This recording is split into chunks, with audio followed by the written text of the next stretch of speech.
ओम शांति। आज है 22 सितंबर 2021 के ईश्वरीय महावाक्य। पहले सुनते हैं मुरली के मुख्य पॉइंट्स। बाबा ने कहा, बच्चे तुम कितने धनवान थे, विश्व के मालिक थे, फिर इतना कंगाल क्यों बने हो? सारा धन कहाँ गया? वास्तव में यही ड्रामा है। हम तुमको साहूकार बनाते और फिर रावण तुमको कंगाल बना देता। कोई भी बात ऐसी देखो तो बोलो यह कोई नई बात नहीं, 5000 वर्ष पहले भी हुआ था। यह वर्ल्ड की हिस्ट्री ज्योग्राफी रिपीट होती रहती है। कोई चांद पर जाते, कोई आग पर या पानी पर चलना सीखते हैं, वे सब है फालतू, उनसे कोई भी फायदा नहीं। मनुष्य पावन बन मुक्ति जीवन मुक्ति में तो जा नहीं सकते।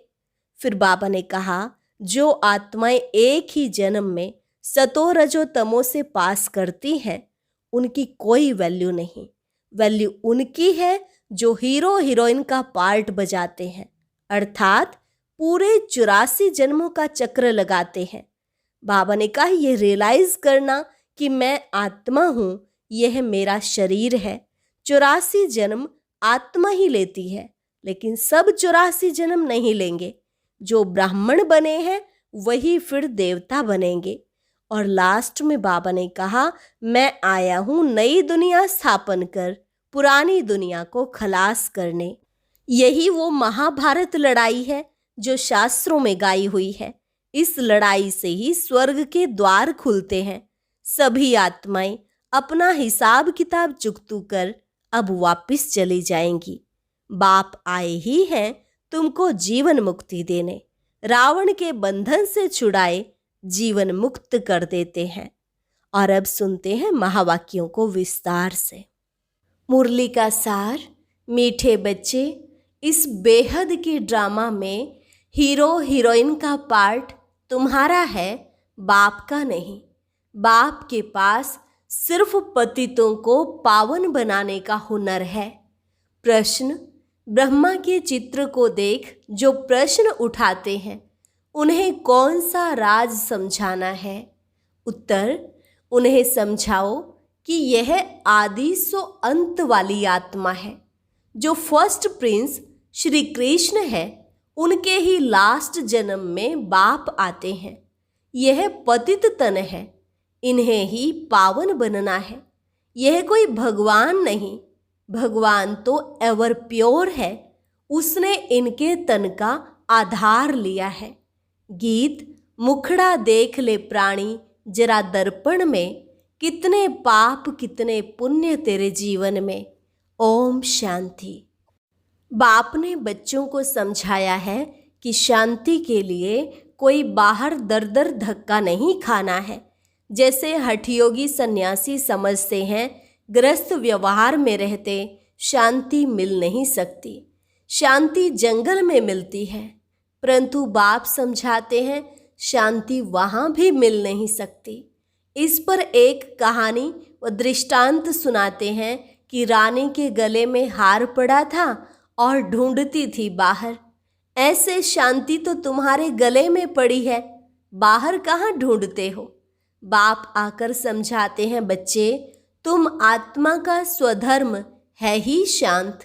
यह शरीर तो तुम्हारी कर्मेंद्रियां हैं, जिससे तुमको पार्ट बजाना पड़ता है। आत्मा तो अविनाशी है। आत्मा कोई छोटी बड़ी नहीं होती, न विनाश होती है। हाँ, आत्मा पतित बनती है, इनको ही पावन बनना होता है। आत्मा को पहले किशोर शरीर मिलता है, फिर युवा वृद्ध होता है। आत्मा तो है ही एक रस। पहले पहले तो आत्मा को जानना होता है। मैं आत्मा ही बैरिस्टर आदि बनता हूँ। इसको कहा जाता है आत्म अभिमानी भव।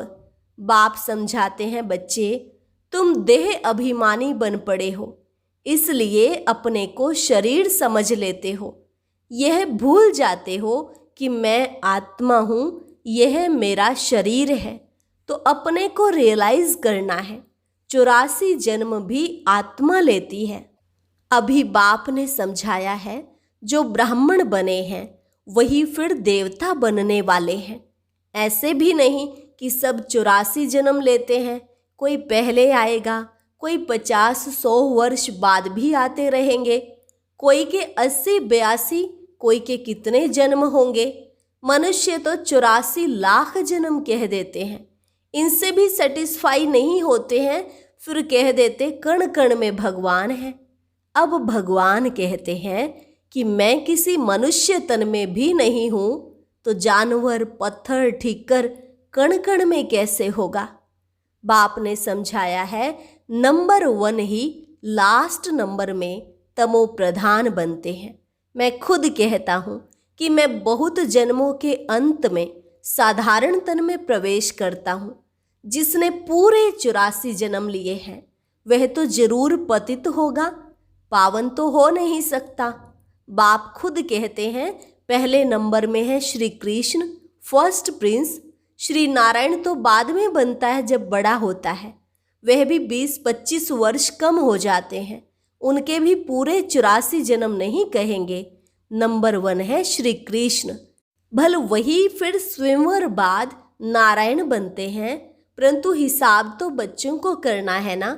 पूरे 84 जन्म 5000 वर्ष श्री कृष्ण के ही कहेंगे। तो बाप बैठ समझाते हैं मैं कल्प कल्प उसी ही तन में आता हूँ जिसका आदि से लेकर अंत तक पार्ट है, दूसरे कोई में आ नहीं सकता हूँ। हिसाब है ना, ब्रह्मा ही पहला नंबर ठहरा, मैं और कोई में कैसे आ सकता। तुमसे बहुत लोग पूछते हैं सिर्फ एक ही ब्रह्मा में क्यों आते हैं, परंतु यह हिसाब है ना, यह समझने की बातें हैं। गाया भी हुआ है ब्रह्मा द्वारा स्थापना करते हैं, विष्णु व शंकर द्वारा स्थापना नहीं करते। यह और कोई काम का नहीं है। मनुष्य रचता और रचना को नहीं जानते हैं, यह भी ड्रामा में नूंद है। बनी बनाई बन रही, अब कुछ बननी नाही, चिंता ताकि कीजिए, यह अभी की बात है। जो होनी है वही होती है, वह बदल नहीं सकती। आज जो कुछ होता है फिर 5000 वर्ष बाद होगा।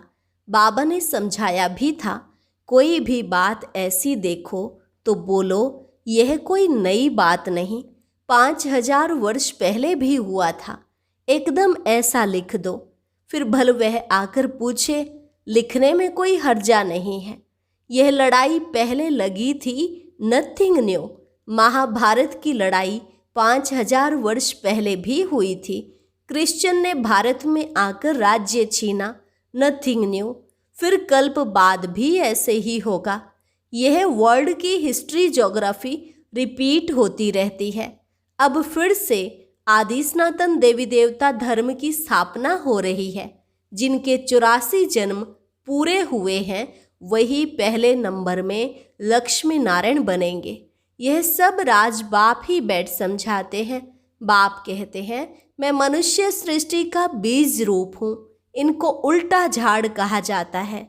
इस कल्प वृक्ष की आयु 5000 वर्ष है। स्वास्तिका में 4 भाग एक जैसे दिखेंगे, युग भी इक्वल है, उसमें फर्क नहीं पड़ता। बाप समझाते हैं कि देखो दुनिया में तो क्या क्या हो रहा है। कोई मून में जाते, कोई आग पर, कोई पानी पर चलना सीखते हैं। यह सब है फालतू, इससे कोई भी फायदा नहीं। मनुष्य पावन बन मुक्ति जीवन मुक्ति में तो जा नहीं सकते, कुछ भी करें परंतु वापस घर जा नहीं सकते। आत्मा को अपना घर और बाप का घर भूल गया है। आत्मा अपने को ही भूल देह अभिमानी बन पड़ी है। फिर मंदिरों में जाकर महिमा गाते हैं, आप सर्वगुण संपन्न, हम नीच पापी हैं, अपनी ग्लानि करते हैं। बाप तो कभी पुजारी नहीं बनते। अच्छा, फिर सेकंड नंबर में कहेंगे शंकर भी एवर पूज्य हैं, वह भी पुजारी नहीं बनते। उनका पार्ट ही यहाँ नहीं है, इस स्टेज पर पार्ट है ब्रह्मा और विष्णु का। ब्रह्मा और विष्णु का क्या क्या पार्ट है यह दुनिया में किसको भी पता नहीं है। त्रिमूर्ति ब्रह्मा कह देते हैं, अर्थ कुछ भी नहीं समझते। यह भी गाते हैं ब्रह्मा द्वारा स्थापना कौन करते हैं उनका चित्र ही नहीं, मुख से कहते हैं परंतु वह कहाँ है, शिव क्या चीज है वह भी नहीं जानते। आत्मा के लिए कहते हैं भ्रिकुटी के बीच चमकता है अजब सितारा। मैं आत्मा अविनाशी हूँ, शरीर विनाशी है। कितने शरीर लेते हैं कुछ भी पता नहीं। मनुष्य कितने दुखी हैं, रड़ियाँ मारते रहते हैं। और गॉड फादर जब से दुख शुरू हुआ है पुकारते आए हैं।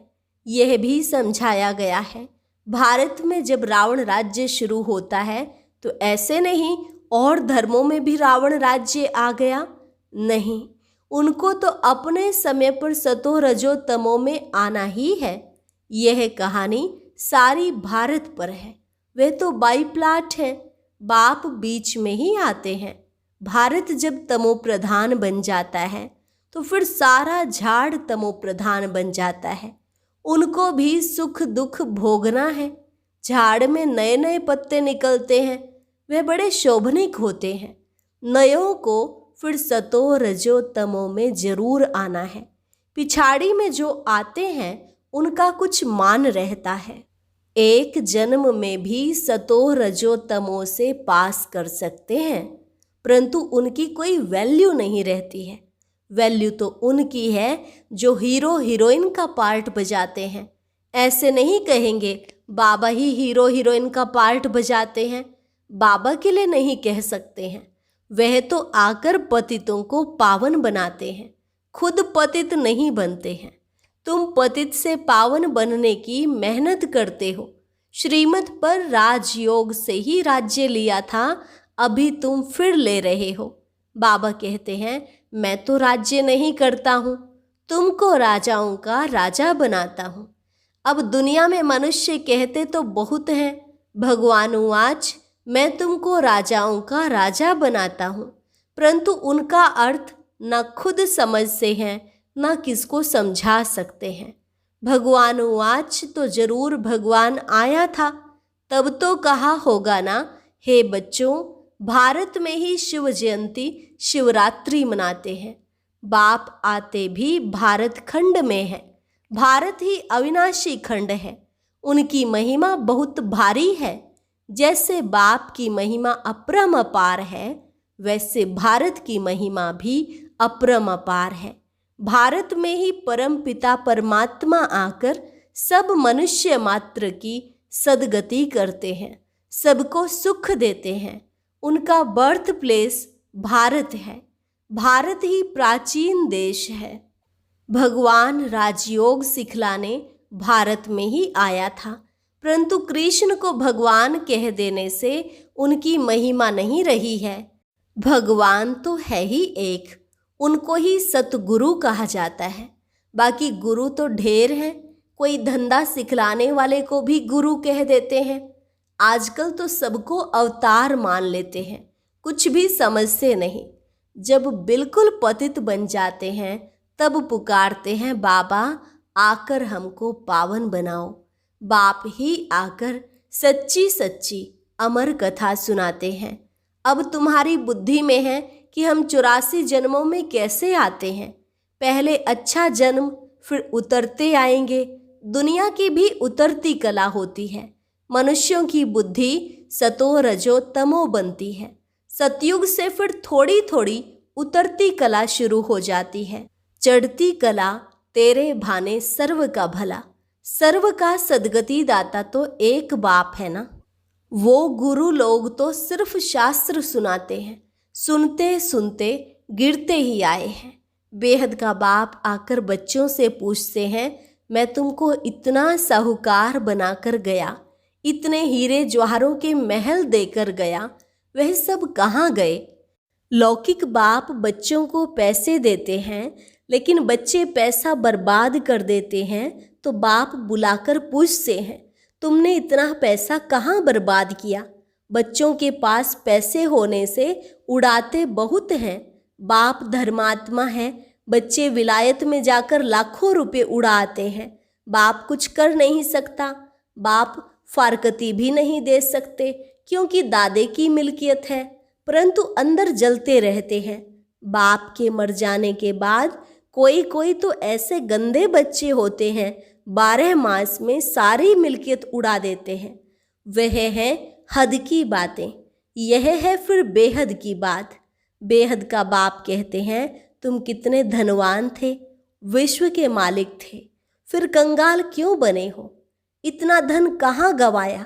बच्चों से ही बाप पूछते हैं, भारत को इतना साहूकार बनाया, सब पैसे कहाँ गए? फिर बाप ही बैठ समझाते हैं, भक्ति मार्ग में कितना खर्चा करते हैं, शास्त्रों आदि के पिछाड़ी कितना खर्चा करते हैं, माथा भी टेकते गए, टिप्पण भी घिस गई, पैसे आदि सब कुछ गंवा बैठे। यह है ड्रामा। हम तुमको साहूकार बनाते हैं, रावण तुमको कंगाल बनाते हैं। भारतवासियों को ही बाप समझाएंगे ना। भारत ही सोने की चिड़िया थी, इतना धन था जो दूसरे धर्म वाले लूट कर ले गए। ख्याल तो करो, भारत क्या था? यह भी ड्रामा बना हुआ है।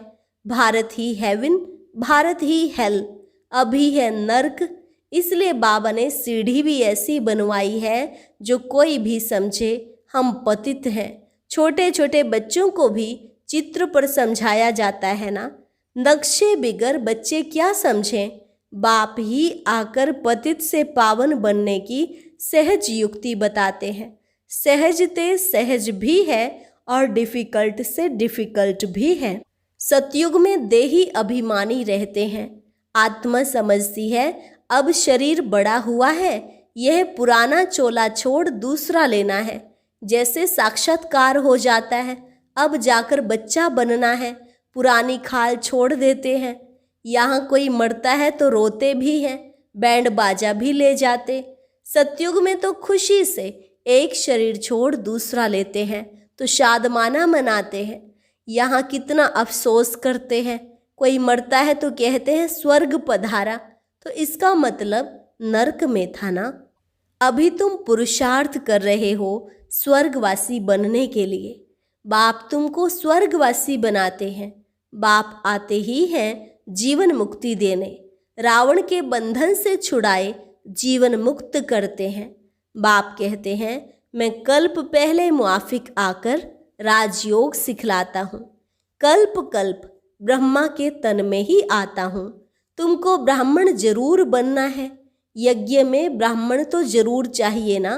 यह है राजस्व अश्वमेध अविनाशी ज्ञान यज्ञ। इस रथ को स्वाहा करना है। अश्व इस रथ को कहा जाता है, शरीर को कहा जाता है।